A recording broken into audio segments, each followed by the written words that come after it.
ఆదికాండం తరువాత నిర్గమకాండం. దానికి దీనికి మధ్య కొన్ని వందల సంవత్సరాలు గడిచాయి. ఈజిప్టులో ఇశ్రాయేలీయులు బానిసత్వంలో మగ్గిపోతున్నారు. ఫరో రాజు నిరంకుశుడు. ఈ గ్రంథంలో మోషే జీవితం, అతని పుట్టుక, అతనికి దేవుడు అప్పగించిన నాయకత్వ బాధ్యతలు, ఇంకా ఎన్నెన్నో వివరాలు వింటాము. ఈజిప్టులో 10 తెగుళ్ళు, పస్కా పండుగ సంస్థాపన, ఇశ్రాయేలీయులు ఎర్ర సముద్రం దాటిన వైనం, ఇది నిర్గమకాండం. ఈ గ్రంథంలోని సంఘటనలు జరిగిన కాలం క్రీస్తు పూర్వం 13వ శతాబ్దం మధ్య భాగం. సీనాయి కొండ మీద ధర్మశాస్త్ర ప్రదానం, దేవునికి ఇశ్రాయేలు ప్రజలకు మధ్య నిబంధన. సీనాయి కొండ మీద మోషే దేవుని నుండి ధర్మశాస్త్రాన్ని, విశేషించి దశాజ్ఞలను స్వీకరించాడు. ఇశ్రాయేలు ప్రజలను దాస్యం నుండి నడిపించడానికి దేవుడు ఏర్పరచుకొన్న నాయకుడు మోషే. దేవుడు తన ప్రజలైన ఇశ్రాయేలును ఎంత ప్రేమించాడో ఈ గ్రంథంలో చూడగలం. నిర్గమకాండంలోని ముఖ్యాంశం కొత్త నిబంధనలో కొట్టవచ్చినట్లు కానవస్తుంది. పస్కా పండుగ భావన యేసుక్రీస్తు శిలువ వేతలో సంపూర్ణంగా నెరవేరింది. ఈ గ్రంథంలో ఎన్నెన్నో విశ్వాస సూత్రాలు మనం నేర్చుకుంటాము. నిర్గమనం అంటే వెళ్ళిపోవటం, నిష్క్రమించటం అని అర్థం. దీనిని మహాప్రస్థానం అనవచ్చు. దేవుడు చేసిన అనేక అద్భుతాలు ఈ గ్రంథంలో ఉన్నాయి. ఈజిప్టు దాస్యం నుండి దేవుడు ఇశ్రాయేలును బయటికి నడిపించడం గొప్ప అద్భుతం. ఇశ్రాయేలు దేవుని ప్రజలు. ఇశ్రాయేలీయుల చరిత్ర ఆదికాండంలో అబ్రహాముతో ఆరంభమవుతుంది. మోషేను దేవుడు పిలిచాడు. ఇశ్రాయేలీయులను ఈజిప్టు నుండి కనానుకు నడిపించవలసిన నాయకుడు మోషే. ఈ గ్రంథంలో మోషే ప్రధాన కథానాయకుడు. అతడే గ్రంథ రచయిత కూడా. మోషే స్వతహాగా బలహీనుడు. అయితే దేవుడు అతన్ని బలపరిచి, ప్రోత్సహించి శక్తి ప్రసాదించాడు. మానవాతీతమైన శక్తిని, జ్ఞానమును దేవుడు మోషేకు అనుగ్రహించాడు. ఈజిప్టులో 10 తెగుళ్లు వచ్చినప్పుడు దేవుని శక్తి ఎంత అమోఘమైనదో మోషే ద్వారా ప్రదర్శితమైంది. చిట్ట చివరి తెగులు ఫలితంగా ఇశ్రాయేలీయులు ఈజిప్టును విడిచి వెళ్లడానికి వీలు కలిగింది. ఈజిప్టును వదిలి వెళ్లే సందర్భంలో మొట్టమొదటి పస్కా పండుగ ఆచరించబడింది. ఇశ్రాయేలీయులు దేవుని నాయకత్వంలో మోషే నడిపిస్తూ ఉండగా పగలు మేఘస్తంభం, రాత్రి అగ్నిస్తంభం వారి ముందు నడిచాయి. ప్రజలు ఎర్ర సముద్రము దాటారు. 1 సంవత్సరం పాటు సీనాయి కొండసీమలో, అరణ్యంలో ఇశ్రాయేలీయులు విడిది చేశారు. దేవుడు ఇశ్రాయేలీయులతో నిబంధన చేసుకున్నాడు. తన ప్రజలకు ఒక ప్రత్యేకమైన జీవన విధానాన్ని ఉపదేశించాడు. ఆరాధన క్రమం నేర్పాడు. మా శ్రోతలకు ముఖ్య గమనిక, దేవునికి ఇశ్రాయేలు ప్రజలకు మధ్య జరిగిన నిబంధన వారి పరస్పర సంబంధాన్ని వ్యక్తీకరిస్తుంది. ఆరాధన క్రమాన్ని ఉపదేశిస్తుంది. ఈ నిబంధన ప్రకారం ఇశ్రాయేలు దేవునికి చెందిన పవిత్ర జనాంగం. దేవుడు తన ప్రజలకు దశాజ్ఞలిచ్చాడు. యాజకులను అనుగ్రహించాడు. వారికి సాక్ష్యపు గుడారాన్నిచ్చాడు. తాము దేవుని ప్రజలమని చుట్టూరా ఉన్న జాతులకు తెలిసేటట్లు వీరు జీవించాలి. వీరు తమ సాక్ష్యాన్ని నిలుపుకోవాలి. తమ ప్రత్యేకతను కాపాడుకోవాలి. ఈ గ్రంథానికి కీలక పదం విమోచన లేక విడుదల. ఈ గ్రంథంలోని ప్రముఖ వ్యక్తి మోషే. మోషేను నడిపిన దేవుడు. మోషే అహరోను సోదరుడు. ఫరో రాకుమార్తె మోషేను పెంచుకున్నది. ఒక ఈజిప్టు మనిషిని చంపినందుకు భయపడి మిద్యానుకు పారిపోయాడు మోషే. సిప్పోరాను పెళ్లాడాడు. మోషే కొడుకు పేరు గెర్షోము. దేవుడు మోషేను పిలిచాడు. ఇశ్రాయేలును విమోచించడానికి అతన్ని సిద్ధపరిచాడు. ఫరో అనుమతించలేదు. దేవుడు 10 తెగుళ్లు పంపాడు. పస్కా సంఘటన వారిని ఈజిప్టు నుండి బయలుదేరదీసింది. మోషే తన ప్రజలను ఎర్ర సముద్రం గుండా నడిపించాడు. మోషే పాడిన విమోచన గీతం భక్తిభావభరితమైంది. బండ నుండి మధుర జలమును రప్పించాడు. అమాలేకీయులను గెలవటానికి చేతులెత్తి ప్రార్థించాడు. న్యాయవాదులను నియమించాడు. సీనాయి కొండపై ధర్మశాస్త్రాన్ని స్వీకరించాడు మోషే. ఇశ్రాయేలుకు ధర్మశాస్త్రాన్ని ప్రకటించాడు. ప్రజలు బంగారు లేగదూడను ఆరాధిస్తుంటే కోపంతో ధర్మశాస్త్రపు పలకలను విసిరి పడేస్తే అవి పగిలిపోయాయి. మోషే దేవుని మహిమను చూచాడు. సాక్ష్యపు గుడార నిర్మాణాన్ని పర్యవేక్షించాడు. అహరోనును యాజకులను సేవకై ప్రత్యేకించాడు. గోత్రాలను లెక్కించాడు. అహరోను మిర్యాము ప్రతిఘటనలను ఎదుర్కొన్నారు. కనానుకు వేగుల వారిని పంపించాడు మోషే. 40 సంవత్సరాలు అరణ్యంలో తన ప్రజలతో తిరిగాడు. కోరహు తిరుగుబాటును ఎదుర్కొన్నాడు. రాయిని కొట్టినందుకు మోషే వాగ్దత్త భూమిలో ప్రవేశించలేకపోయాడు. ప్రజల స్వస్థత కోసం ఇత్తడి సర్పాన్ని పైకెత్తాడు. తనకు వారసుడుగా యెహోషువను నియమించాడు. ధర్మశాస్త్రం మోషే ద్వారా అనుగ్రహించబడింది. పంచగ్రంథాలకు రచయిత మోషే. 90వ కీర్తన అంతా మోషే ప్రార్థనే. ఈ గ్రంథంలో మరో వ్యక్తి కనిపిస్తాడు, అహరోను. ఇతడు మొట్టమొదటి ప్రధాన యాజకుడు. ఇతడు మోషేతో కలిసి సేవ చేశాడు. మోషేకు ఇతడు నోరు లాంటివాడు. యుద్ధ సమయంలో హూరుతో కలిసి మోషే ప్రార్థన హస్తాలను పైకి ఎత్తిపట్టుకున్నాడు. బంగారు లేగదూడ విషయంలో దేవుని ఆజ్ఞను మీరాడు. హోరు కొండ మీద చనిపోయాడు. ఇతడు కూడా వాగ్దత్త భూమిలో ప్రవేశించలేకపోయాడు. మోషే అనే పేరు ఈజిప్టు భాషా పదం. ఈ మాటకు అర్థం కుమారుడు. ఇశ్రాయేలీయులు పరాయి దేశంలో బానిసలై ఉండగా తన ప్రజలను గురించిన భారంతో జీవించాడు. ఫరో రాకుమార్తెకు పెంపుడు కొడుకు. సకల భోగభాగ్యములు అనుభవించాడు. మోషే పేరు హెబ్రీ పత్రిక 11వ అధ్యాయంలో విశ్వాస వీరుల జాబితాలో చేర్చబడింది. మోషే పుట్టినప్పుడు అతని తల్లిదండ్రులు ఆ శిశువు సుందరుడై ఉండడం చూచి విశ్వాసమును బట్టి రాజాజ్ఞకు భయపడక 3 మాసాలు దాచారు.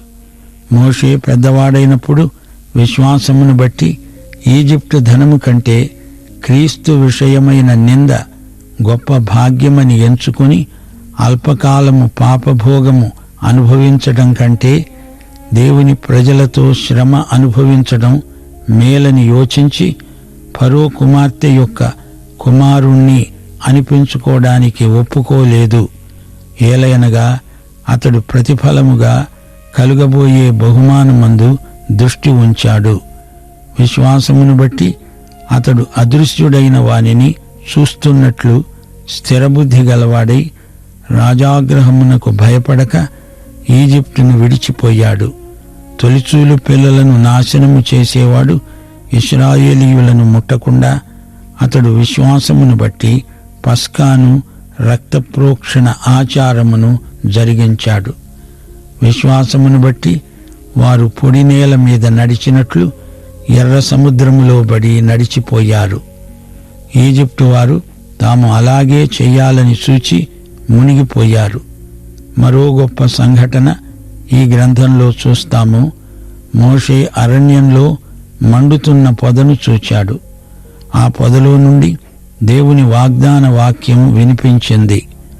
అబ్రహాము, ఇస్సాకు, యాకోబుల దేవుడనైన నేను నా ప్రజలైన మిమ్మును కాపాడతాను, నీకు తోడై ఉన్నాను అని దేవుడు అభయమిచ్చాడు.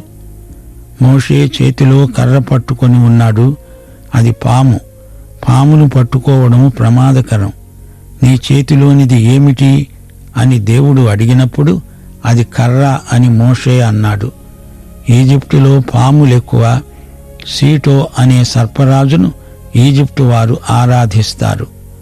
మోషే కర్రను కింద పడవేసినప్పుడు అది పాము అని గ్రహించాడు. అనగా మోషే యొక్క విశ్వాసం ఎంతో గొప్పది. ఈజిప్టు వారిని ఎదుర్కొనగలడు. వారు పాములాంటి వారైనా కర్రను పట్టుకున్నట్టు వారితో వ్యవహరించగలడు. మోషేను వ్యతిరేకించిన ఫరో పేరు రెండో రామసెస్. ప్రతిసారి మోషేను ప్రతిఘటిస్తూ వచ్చాడు. మీరు వెళ్ళండి అంటాడు, మళ్ళీ వద్దు అంటాడు. ఈజిప్టు దేశంలో 10 తెగుళ్లు వచ్చాయి. ఈ 10 తెగుళ్లు ఫరోతో దేవుడు మాట్లాడిన భాష. ఈ 10 తెగుళ్ల వృత్తాంతం ఇశ్రాయేలు విమోచనకు నాంది వాచకం అని మనం చెప్పవచ్చు. హీబ్రూ ప్రజల ఇంటి గడప కమ్ములకు గొర్రెపిల్ల రక్తం పూసి ఉంటే మరణదూత ఆ ఇంటిని దాటిపోతాడు. అదే పస్కా రక్తం ప్రాణానికి సంకేతం. రక్తం చిందించబడనిదే పాపక్షమాపణ కలగదు. పస్కా పండగ సమయంలో గొర్రెపిల్లను వధించి దాని రక్తం ద్వారబంధానికి కమ్ములకు పూయటంలో యేసుక్రీస్తు బలియాగానికి ఇది సూచన. ఇశ్రాయేలీయులు దీనిని బట్టి మరణం నుండి విడుదల పొందుతారు. మరణదూత రక్తం లేని ఇండ్లలోని జ్యేష్ఠ కుమారుణ్ణి వధిస్తాడు. ఈ సత్యం నిర్గమకాండంలో ఆకర్షణ కేంద్రం. ఎర్ర సముద్రం దాటటం ఇది చరిత్రాత్మకమైన అద్భుతం. ఈజిప్టు రాజుల రథాలు, కంచు రథాలు.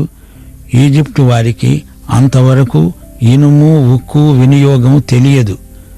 మోషే దేవునితో ముఖాముఖిగా మాట్లాడాడు. అప్పుడతని ముఖం ప్రకాశించింది. దేవునితో సహవాసం చేసిన వారి వ్యక్తిత్వం ప్రకాశవంతమవుతుంది అనటానికి ఇది గొప్ప నిదర్శనం. దేవుడు ఇశ్రాయేలు ప్రజలకు మన్నా ఆహారం అనుగ్రహించాడు. మన్నా అనే మాట హీబ్రూ పదం. ఇది ప్రశ్నార్థకం. మన్నా అంటే అదేమిటి అని అర్థం. ఆకాశం నుండి కురిసిన ఈ ఆహారాన్ని చూచి అందరూ ప్రశ్నించారు, అదేమిటి అదేమిటి అని అడిగారు. అందుకే అది మన్నా అయింది. ఈ పదార్థం మధురమైనది. దానితో స్త్రీలు ఏ విధమైన వంటకమైనా చేయవచ్చు. రెఫీదీములో మోషే ఒక పొరపాటు చేశాడు. రాయితో మాట్లాడమంటే దాన్ని కొట్టాడు. ఇందులో మనం నేర్చుకునే పాఠం ఒకటి ఉంది. దేవుడు మనకిచ్చిన శక్తితో అర్థం లేని ప్రయోగాలు చేయకూడదు.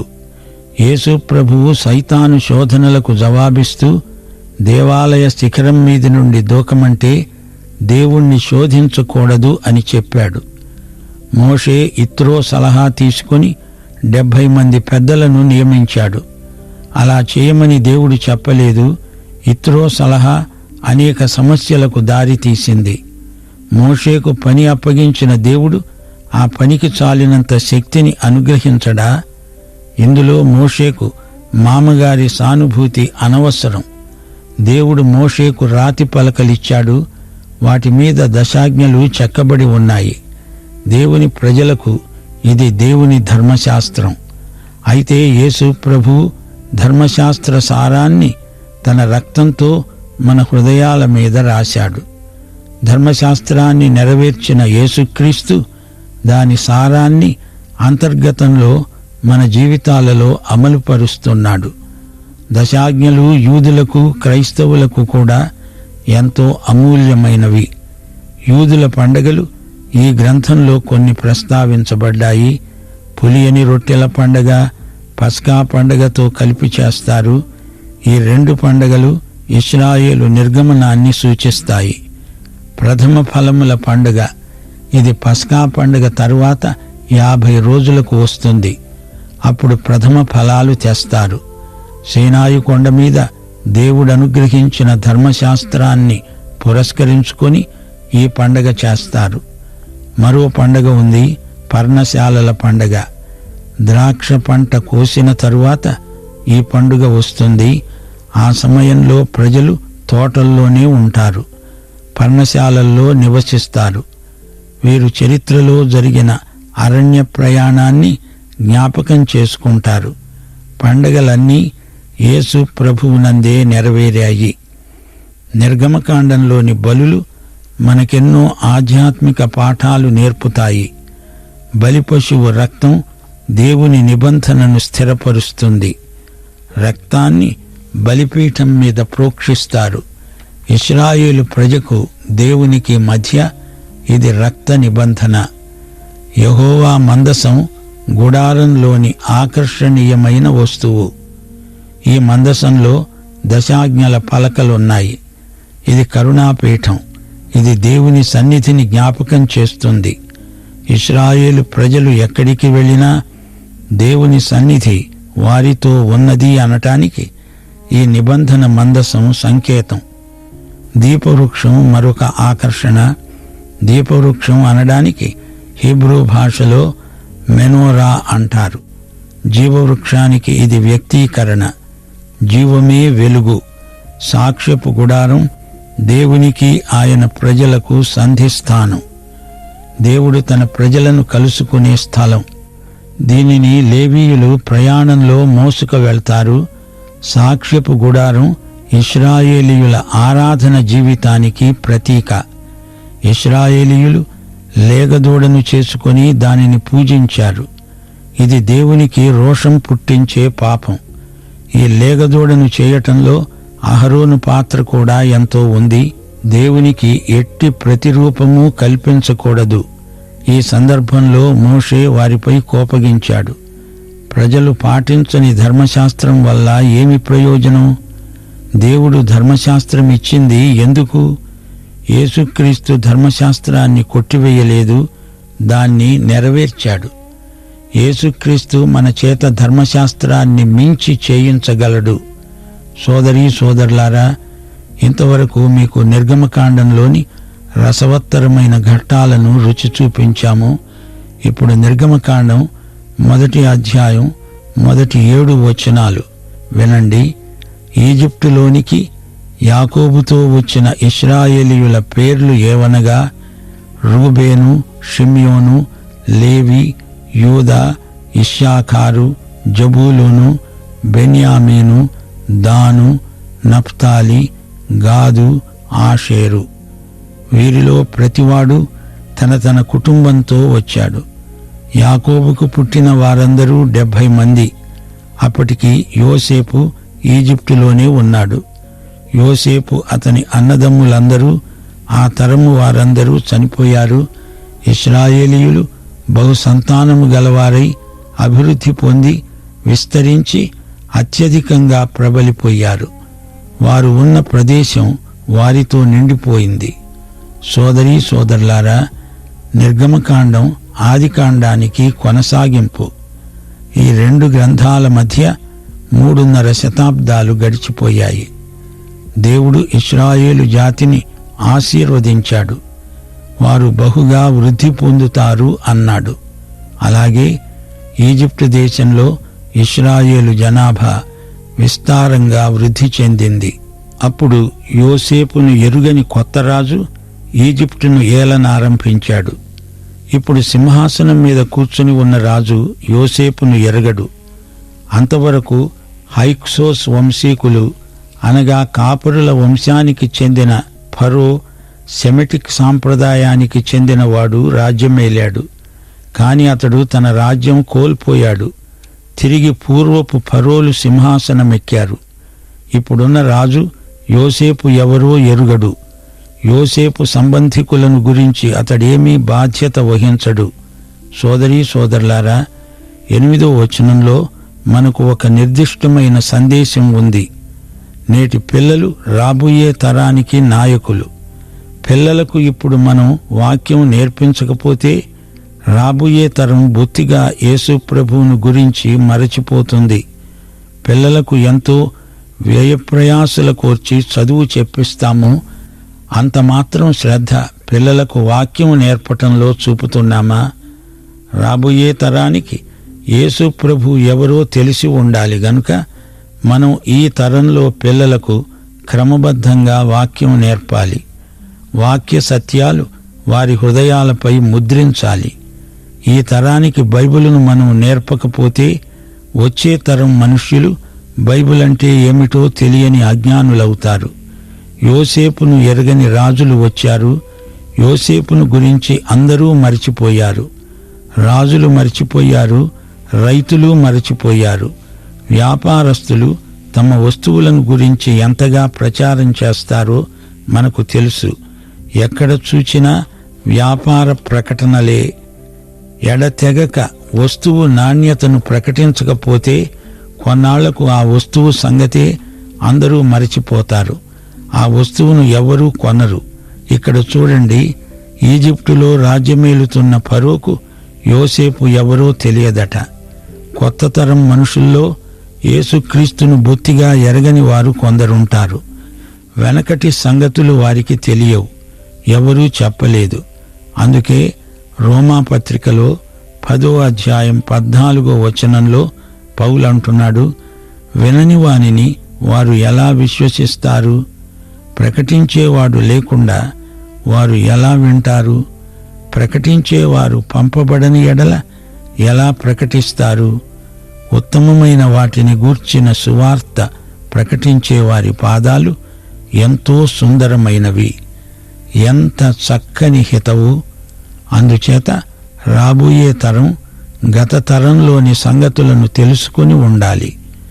యోసేపు ఎవరో గత తరానికి తెలుసు. అతడు గొప్ప మేధావి, జ్ఞాని, పరిపాలకుడు, రాజనీతి తెలిసినవాడు. ప్రజా సంక్షేమం కోసం ముందు చూపుతో గొప్ప ప్రణాళికలు రూపొందించిన ఉత్తమ శ్రేణి నాయకుడు. కాని ఆ తరం గతించింది. ఇప్పుడు కొత్త తరం వచ్చింది. ప్రస్తుత తరం వారికి యోసేపు ఎవరో బొత్తిగా తెలియదు. అంతకు ముందున్న ఫరోకు ఇశ్రాయేలీయులంటే ఎంతో అభిమానం. కాని ఇప్పటి ఫరో యోసేపును ఎరుగనే ఎరుగడు. ఫరో తన జనులతో అన్నాడు, ఇదిగో, ఇశ్రాయేలు సంతతి వారైన ఈ జనం మనకంటే విస్తారముగా బలిష్టంగా ఉన్నది. వారు విస్తరించకుండా మనం వారి ఎడల యుక్తిగా జరిగించాలి. రండి, లేని ఎడల యుద్ధాలు సంభవించినప్పుడు వీరు మన శత్రువులతో చేరి మనకు విరోధముగా యుద్ధం చేసి ఈ దేశంలో నుండి వెళ్ళిపోతారేమో. రాజుగారికి ఇదే భయం పట్టుకున్నది. ఇశ్రాయేలు ప్రజలను వెళ్ళనీయకూడదు, వీరు మంచి బానిసలు అనుకున్నాడు. ఫరోకు వీరిని గురించి అనుమానం కలిగితే వారిని పంపించి వేయడం రాజనీతి అనిపించుకుంటుంది. కాని ఇదెక్కడి తెలివి?